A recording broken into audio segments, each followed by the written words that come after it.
From the swamp to the stars, it is that time of the night where we bring in our resident UFO expert, Tim Seanor, our resident Timbit on the UFO report. Nobody's gonna know. They're gonna know.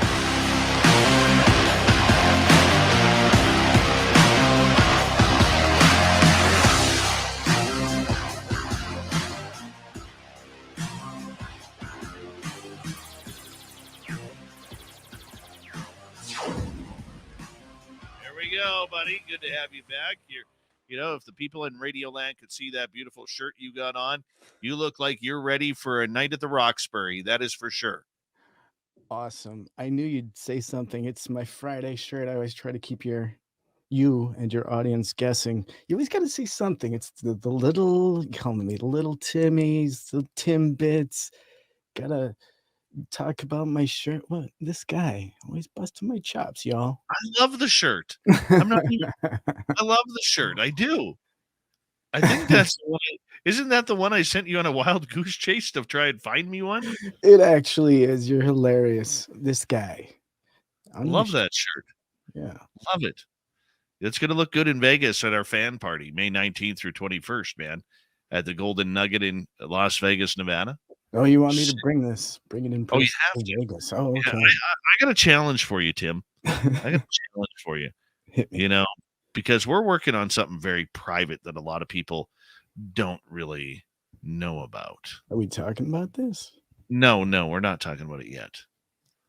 But I'm going to bring something down for you that I want you to wear for me. All right. I'm bringing down a Sasquatch outfit. I'm the least Sasquatchy guy. I'm like 5'9", buddy. I know. You were going to look great in it, walking around the Golden Nugget in a Sasquatch outfit. Oh, yeah. That is not happening. Definitely. No way. Do you imagine how many tips you're going to get on Fremont Street wearing that? Tips. You have me working for tips now. Hey, It'll pay for your room. It'll pay for your room, buddy. Random guy's in for at least $1,000 on that. Dave is always trying to upgrade your trip for you, people. Just know that. He's always looking to upgrade for you. You know what? What still trips me out, Tim, before we get into this? When we went and met Random Guy last year at Caesar's Palace, when we checked into Caesar's Palace, that old guy that passed us, that I said hello to, he's, to this day, dude, I think that was a full apparition ghost. Yeah. Yeah, I didn't see it. He was right in front of us, and you were the one who asked me, was that a ghost? Oh. Remember when we were trying to find our elevator? Oh, yeah, no, I think that was a real dude. It was just a really old dude. He just looked pasty as all get out. Dude, I still think that was a ghost. Okay, I mean, I guess it could be. I wouldn't know a ghost if it walked up and shook my hand. You're totally right. I would, you would know. Gave me the heebie-jeebies, man. That's right. Oh, that's right. I do. I remember exactly what you're talking about. We were rolling with our suitcases, right? Looking for the elevator. Yeah, okay. Going up to our rooms. Yep. That was creepy. He definitely looked like maybe. Interesting. Dave making me recognize the afterlife, y'all. There you go. Hey, let's get to Russia here. Apparently there was a UFO sighting there. Indeed. So in Newsweek today, an unidentified flying object was located near a nuclear power plant close to Russia's second city, St. Petersburg, according to the new reports. And so an alert signal was sounded around the Leningrad nuclear power plant in the Russian town of I'm going to have to pronounce this, Sosnovy Bor. Local and state media reported on Wednesday. And so the object was moving at around 200 kilometers per hour or 125 miles per hour at an altitude of approximately 10,000 meters or 33,000 feet, according to the Russian sources. And so the alert triggered a special response status for a military officer who was telling the Russian online newspaper Lenta.ru that the reserve colonel, and I don't need to name him here, that he suggested that state media was that there was nothing unusual here and that this is a regular situation. And so it is possible that this is just a weather balloon, he added, which could be of Russian or foreign origin. However, Russian authorities have not yet provided an explanation for the unidentified flying object.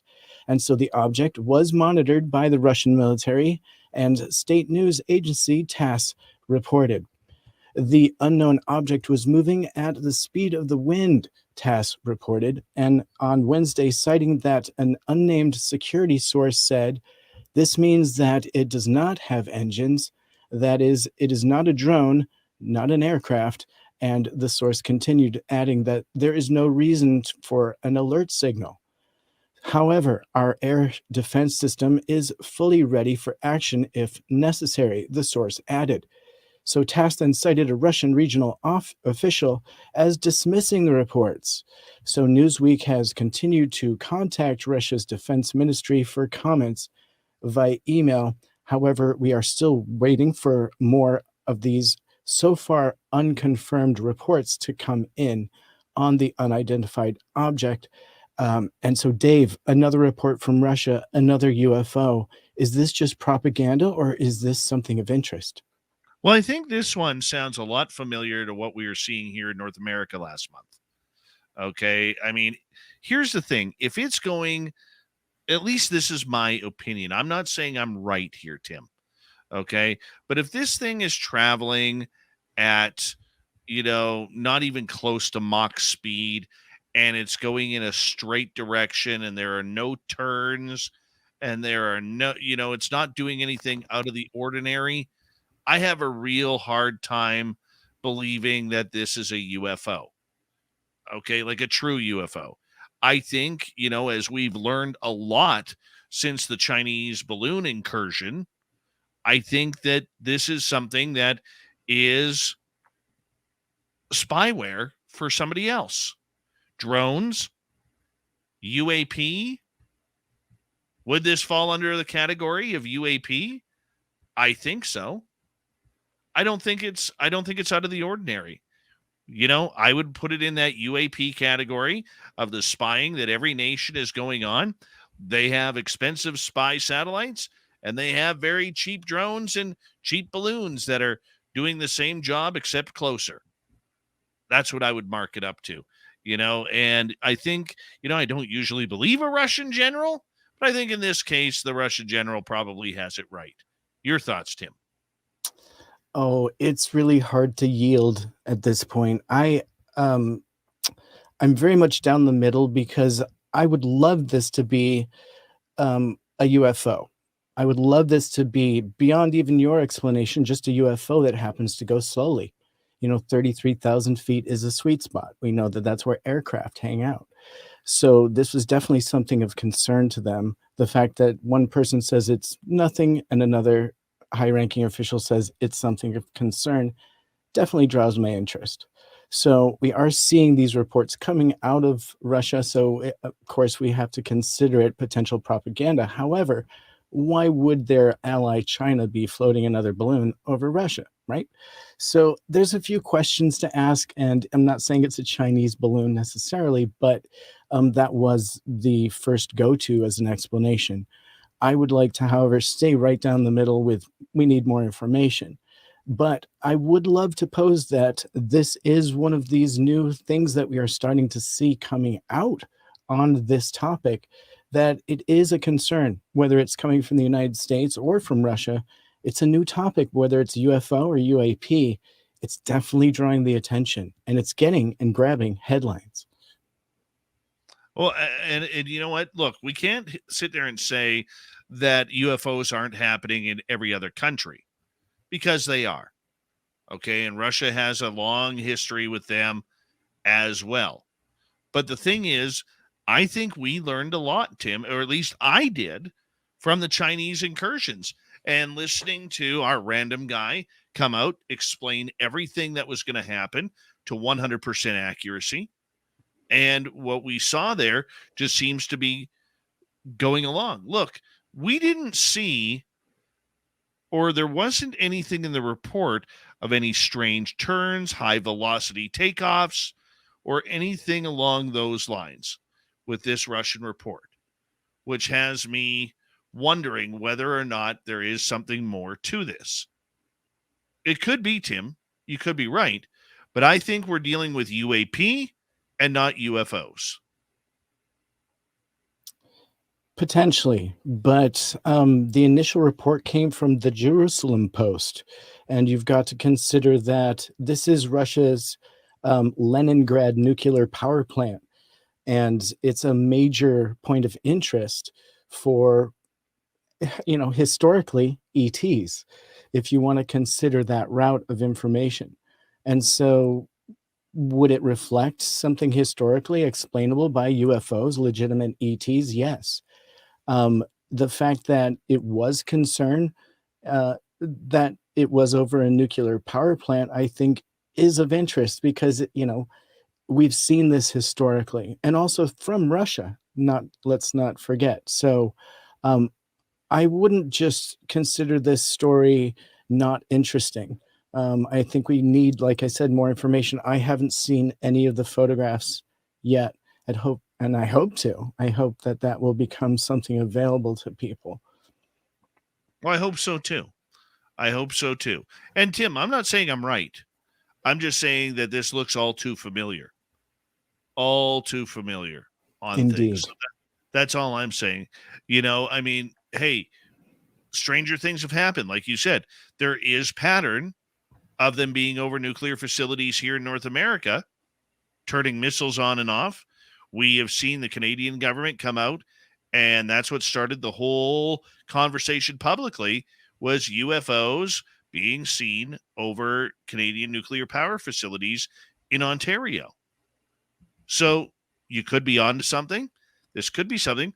But when we talk about the speed and the direction it was going, I don't know if I can be convinced that this was something more than a drone or a balloon that was taking off, And because the UFOs that were recorded around the American missile silos, when they took off, they weren't driving a Honda Civic, something random guy would drive. No, they were taking off at lightning speed. They were getting the hell out of Dodge. We didn't see that in this one. right. I don't think we have the full report. And the fact that it did draw attention and was called a UFO by people that we would consider a trained observer by any other stretch of the imagination here. So somebody's calling this a UFO for a fairly good reason, and it is historically an area of interest. And so I would love to consider the fact that UFO don't typically act in any preconceived way. In my own personal research, every time I see something, it's totally different, and I'm always not prepared for it. It doesn't matter how much gear, or even if I'm looking right at it, I'm not prepared for it, and it's not what I expect. So, Well, and like I'm I not said, saying I'm looking at real UFO, but I don't mind being completely wrong on this one, Tim. I don't mind whatsoever. I just don't think so. I don't think so. yeah, But yeah. that's my opinion. And look, we'll never know without more detail. But we'll have to see. Tim, I'm going to get you to hold on right there, because when we come back from the break, we're going to spend some time on this. There is a new and another UFO scientific group out there. Yeah. And guess what they're going to do if you didn't hear the Dave 101 from our previous show? They're going to get into the nuts and bolts of UFOs. Why? Because that's the only way to solve this sentient mystery. Oh, yeah. Please hear the sarcasm in my voice as Tim Seanor returns for the UFO report right after this. Stay tuned. Spaced Out Radio continues for the final half hour next.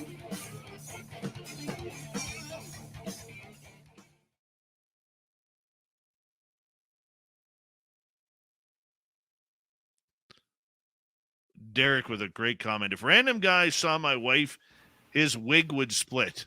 That is awesome. That is awesome. You know what?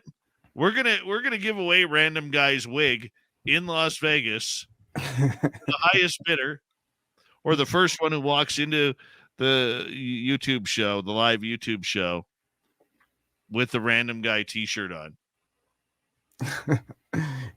The gift you don't want to win.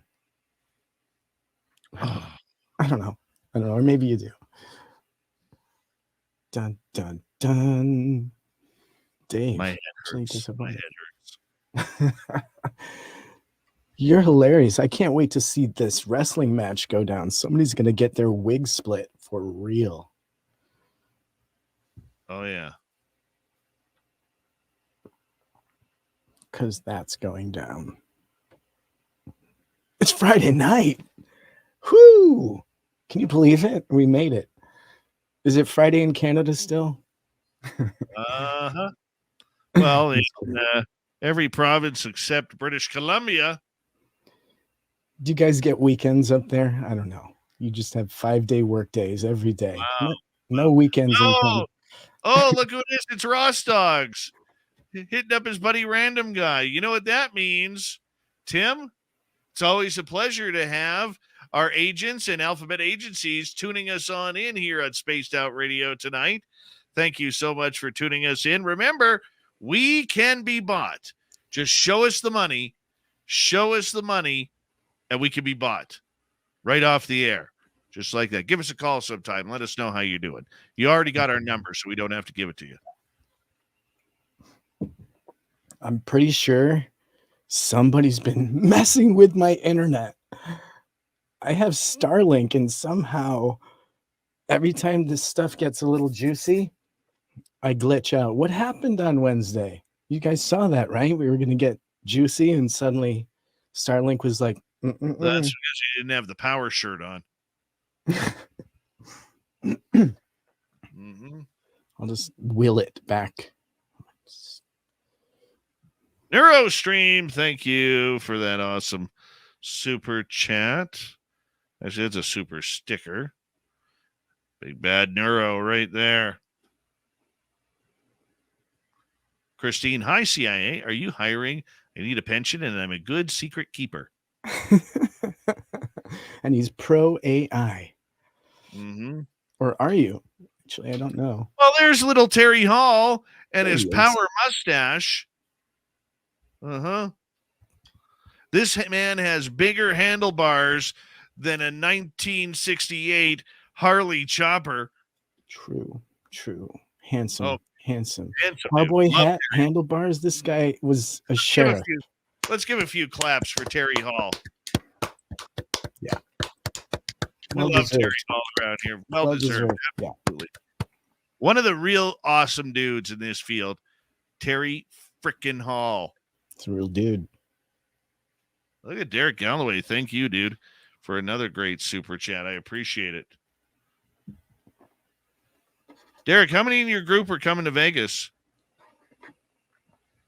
Just you and the wifey, or you and the family? Lovey love. Hey, y'all. Late. We'll catch up later. All right. Big thank you tonight to Cat Chaser, Louie, Sugar Britches, Carlito, Sweet Donnie Cho ×5, Gizmo, Derek ×2, and Random Guy and Neuro for the great super chats. Love you guys. Thank you so much for your love and support of Spaced Out Radio. Seriously. 6 are coming. Holy cow. Wow. There's a lot of him. Yeah. It's going to be awesome. Going to be awesome. Ask your chat real quick to give thumbs up on my sound today. I got some new gizmos. No, dude, you're sounding great. You sounded really clean. Really clean. Maybe a tad quiet. Okay. Look at Terry Hall. I can't be bought, but I can be made to disappear. Watch this. He can be rented. Yeah. I can vouch for that. By the way, Terry Hall charges $199 plus tip if you want to rent his mustache out for an hour. And that is a bargain. He'll take it off and you can go vroom, vroom, vroom with his mustache. You could have gone in a really weird way with that. I'm glad that's the way you took it. It's a kid in me, man. I thought you were going mustache rides, and that is for the No, after show. no, that's for the after show. Here we go.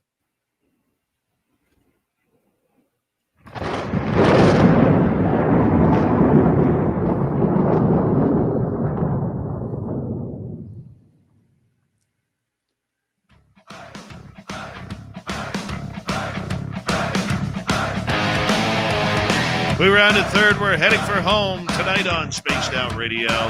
Thank you so much for tuning us on in. My name is Dave Scott. Very much appreciate earning your listening ears. Want to remind you that if you missed most of this show or others, check out our free archives by going to youtube.com/Spaced Out Radio. Do old Davey the favor.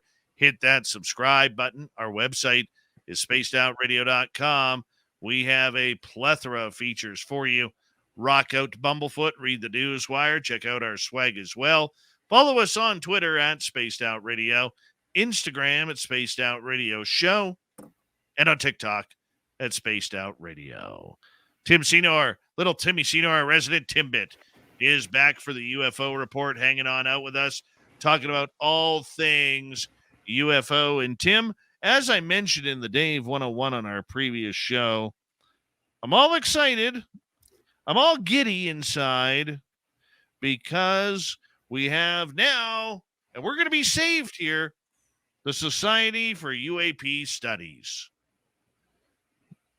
Calgon, take me away. I know you're excited. And Dave 101 was fantastic this week. And everyone that tuned in is going to hear Dave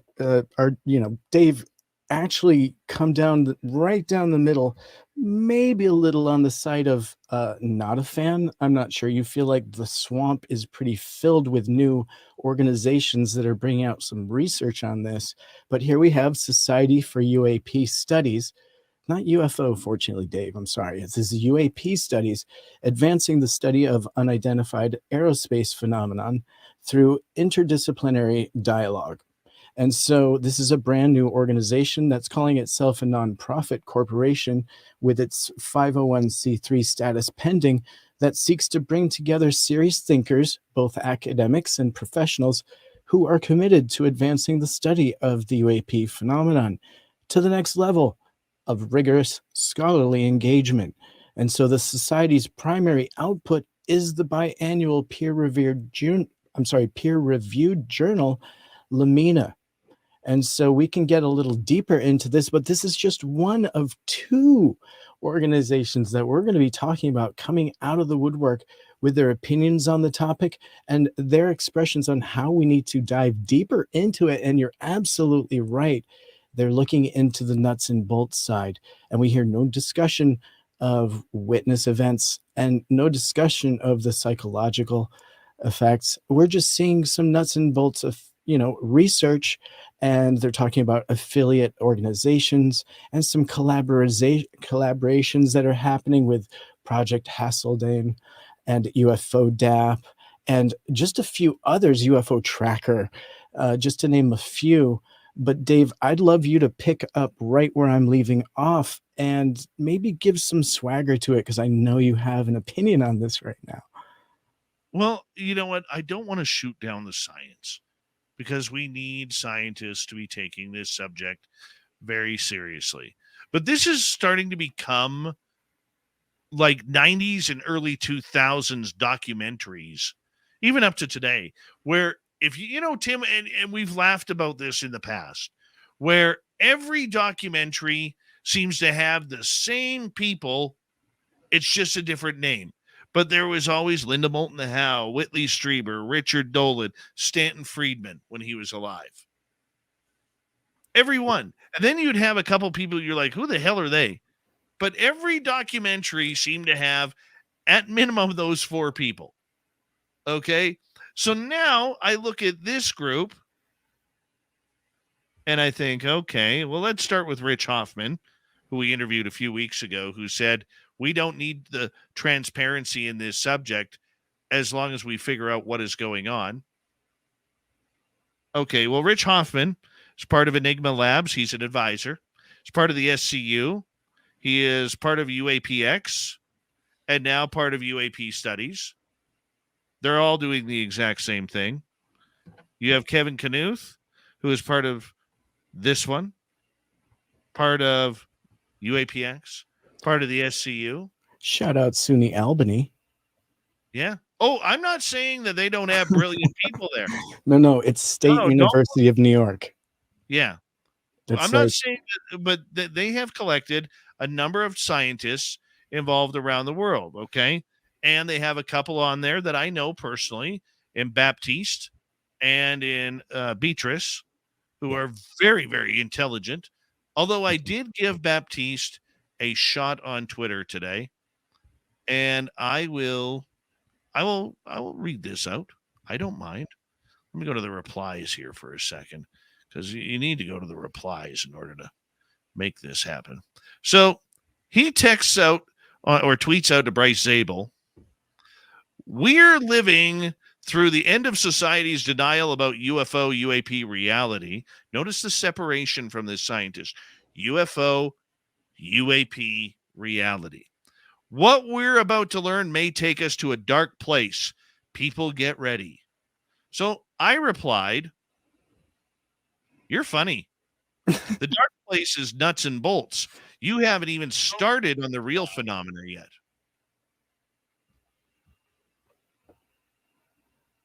Where are nuts and bolts getting us?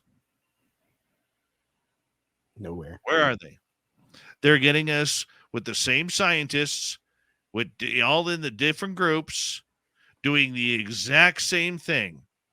And the one thing that I found funny about this in reading up about the Society for UAP Studies, or whatever the hell they're called, is they actually talked in their about section about transparency, bringing this to public light.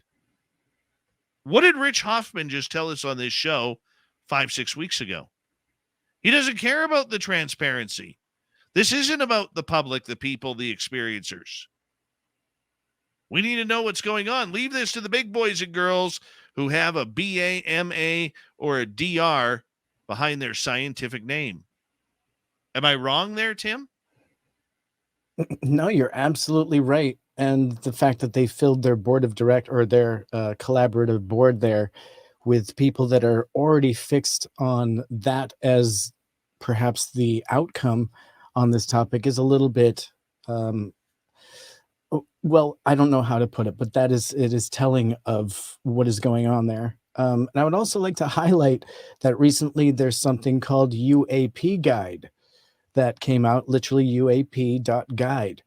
And this, I don't know, I sent you the link, but it is basically a 15-minute introduction to unidentified anomalous phenomenon, UAP, and you click on it, and it basically gives a new person, a layman, an introductory guide to what UAP is, if you will. And immediately on their splash page, we're getting recommended by. And in that, it's recommended by Ryan Graves, the founder of Americans for Safe Aerospace, Brian Bender, and Leslie Keene, Ross Colehart. Luis Elizondo gave his personal thumbs up here with a quote. Christopher Mellon, Hal Puthoff, Tom DeLong, and Alejandro Rojas coming forward in support of the UAP Guide, which is its own website that actually has a team of people that have it broken down into, I don't know, a learning guide, if you will, on this. See, okay, going through this team, I go to the about section. It says UAP Guide is a volunteer team with a mission to raise public awareness about UAPs, to unlock funding for scientific research, and political support for disclosure. Brad Crispin, Senior Director of Engineering at Udacity, Haley Morris, Director of Public Affairs at Cruise and Waymo, and Austin Alexander, Senior Engineering Manager at Udacity. I don't know what Udacity is. Maybe we should look at that. Udacity. My question to you, Tim, is this. Where are all these people coming out of the woodwork who know nothing about UFOs, all of a sudden getting all of these giant names in our field to Give them the thumbs up and the support. Yet the people who've been doing the legwork for the last 50 years get nothing. Nothing. Okay. This is where I get my hackles up. Okay. These are three young, obviously Gen Zers who I think is great. We need younger blood in this field. 100% we do. Okay. And we need that 40 and below crowd to start taking this seriously, because the brilliancy and the ideas and the thought with combining social media with today's UFO scenario is great.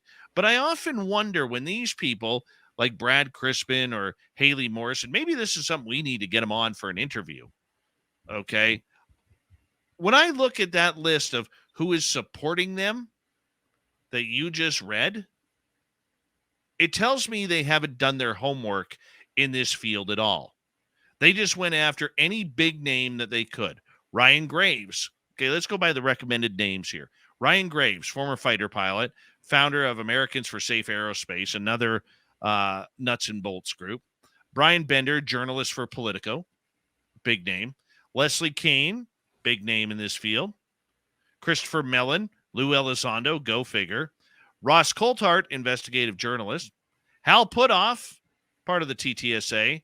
Tom DeLong, which we know is just a joke in the meantime. And Mr. I've never worked in the media before, but I hold PR credentials for everybody, in Alejandro Rojas. Okay. So I look at that list and I think, how are they getting tied to all this? And all these groups popping up and all these new names who haven't been in the field at all, just jumping right in and like, oh, by the way, Lou Elizondo, you're my best friend. Will you give me a thumbs up for our group? Wouldn't you want to check it out before you put your name on something? Where did they make a presentation to these people? There haven't been a lot of public talks. The only talk that we know of that may have included all of them was the NASA conference and the one Enigma and Limina put on. That's it.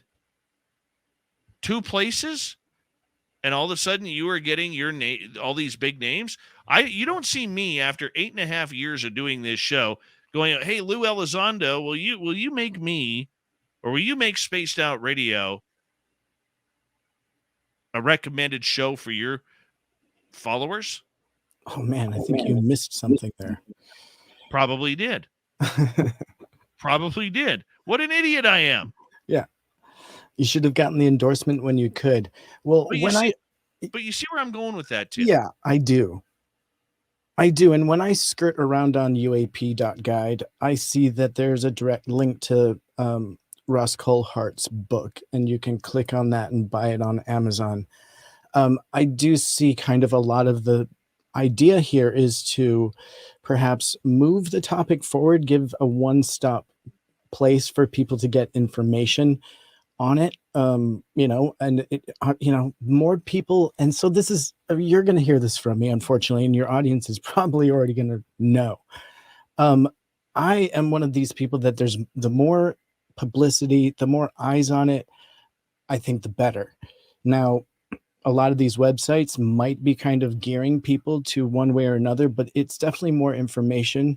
And it's another website that we had on the UFO UAP topic that we didn't have 10 years ago. There was barely any information really on the truth of it on the internet. So, I mean, we're not clouding the waters too much if it's factual and it is from, a few groups. But what you're saying is we're getting too many of them and they're being endorsed by people. So we're getting just all of this misinformation potentially. We need them to stop so that they can at least agree on things before they put things into press or into the public eye. That's not what I'm saying whatsoever, buddy. Okay, well, so I apologize if you took it that way. What I'm saying, Tim, is you're not a hockey fan. Okay, I'm going to put this in sports terms because it works for me. Okay, you're not. Let's just say all of a sudden, out of nowhere, you come up with an idea for the Seattle Mariners. Well, let's talk baseball. Okay, you come up with an idea for the Seattle Mariners that 100 different groups are doing. You haven't really researched, as far as we know, yet 7 or 8 of the biggest Major League Baseball teams all of a sudden give you a recommendation, but you really haven't done anything. Right. Okay. You haven't, I don't want to say, look, without sounding like a complete jerk, I don't want to say that they haven't afforded the ability to this. I want to know where they're popping up from, like anything. Right. How did you get to know Lou Elizondo, Chris Mellon, Ross Coulthard, Leslie Keene?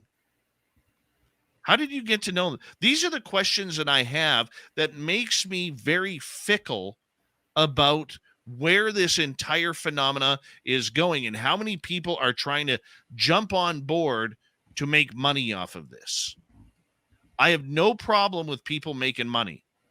No problem. We make a little bit of money at Spaced Out Radio. I'm not going to lie. Why? Because we're a business. Okay? We're a business. But when I see these people jumping into the field, it reminds me of new podcasters. New podcasters come out, and I had this talk with Marquise Williams, our After Hours host, Grant Baker, our former one. What happens is when a new podcaster comes out to get into, they're going to bring the news about UAP to the field. So the first thing that they do is they go and book all the same guests, ask all the same fluff questions, just so they can name drop. Well, hey, I've talked to Richard Dolan. I've talked to Ross Coulthard. I've talked to Leslie Keene. I've talked to Grant Cameron. I've talked to Melinda Leslie. I've talked to Jim Goodall. I've talked blah, blah, blah, blah, blah. Okay? So first thing they do is they go and name drop all the names that they've had. But what have they done to deserve that? You don't see George Norrie or Jimmy Church or Dave Schrader dropping names, okay? Like, let's take our good friend Dave Schrader. You don't see him dropping names that one of his best friends is Chris Jericho, the legendary wrestler. I would. Right? But you just don't see him doing that. And I understand exactly what you're saying. Like, new blood that's not got a true interest in UFO or creating things like this. Right? No, they don't have. They may not have a background in UFO, but no. What I'm saying is, and I apologize if I'm jumping all over the place here, because no. I think maybe I'm just missing. I'm sure your audience has already grasped this. What I'm saying, Tim, is this: I have a tough time with people coming into this field, okay, and becoming stars, for a lack of a better word, when they've done nothing to deserve it. There's been a lot of people, and I'm not saying we're a star here, okay, but when you're dropping the exact same business names as every other major group out there, it's a cause for concern for me of where are you getting your information from and where did you come from. I don't see them mentioning the legends of this field.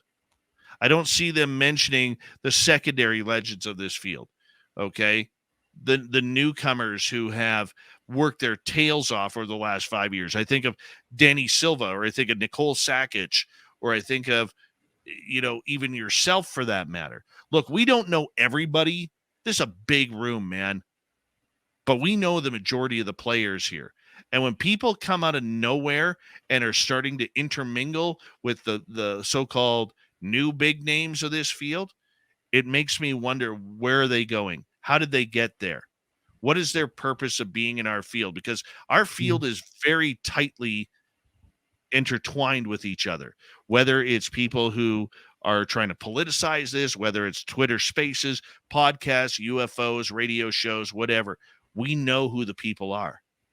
And when people come out of nowhere and say, hey, by the way, I got Lou Elizondo and Chris Mellon and Leslie Keene and whoever else recommending what we do. Well, what have you done? What have you done? Show me what you've done. See, this is where, and I'm going to take this on a different tangent here for the last minute here. This is where the people who have had true experiences continue to get screwed. Okay? Because it's groups like this, and I'm speaking out of tongue here because I would like to talk to these people, find out what they're all about. That's our job. We should try and get them on the air. Okay? But I'm tired of these groups coming in, and I immediately know, just by the words UAP that they use, that they're already indoctrinated into the governmental scientific side. They don't understand the people. They don't understand the trauma. They don't understand the PTSD. They don't understand the hundreds, if not thousands, of podcasts and radio shows and YouTube channels that are dedicated to this subject in trying to clarify what is going on. They're in it for themselves, and they're name dropping. And to me, that's a red flag. Tim, we got 30 seconds. No, I get it.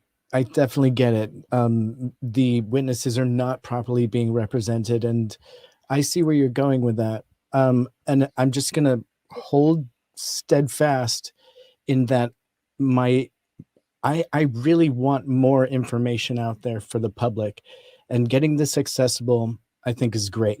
Now, obviously, there's this other side. We don't know their motivations, and obviously they're polarizing, which isn't great. So you got that right. You got that right. You know what? We're going to wrap it up right there. Tim Seanor, cool. Thank you so much for joining us. We got Mr. Ron Bumblefoot THAL rocking in the background with Little Brother is Watching. Bumblefoot is the official music of Spaced Out Radio, rocking us in and out of every single show. Get your horns up for the guitar god himself. Special thanks to everybody listening in at work, at home, in your cars, wherever you may be.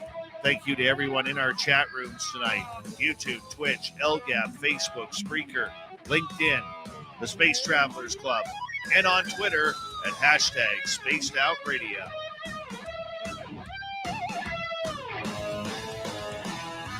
I know you're out there somewhere. Remember, this show is copyright by Spaced Out Radio and SOR Media Ventures Limited.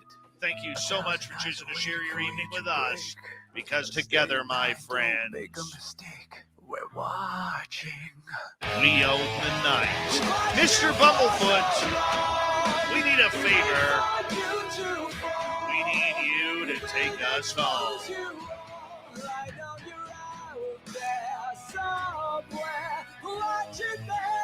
Yes, the Woo train has docked for the night.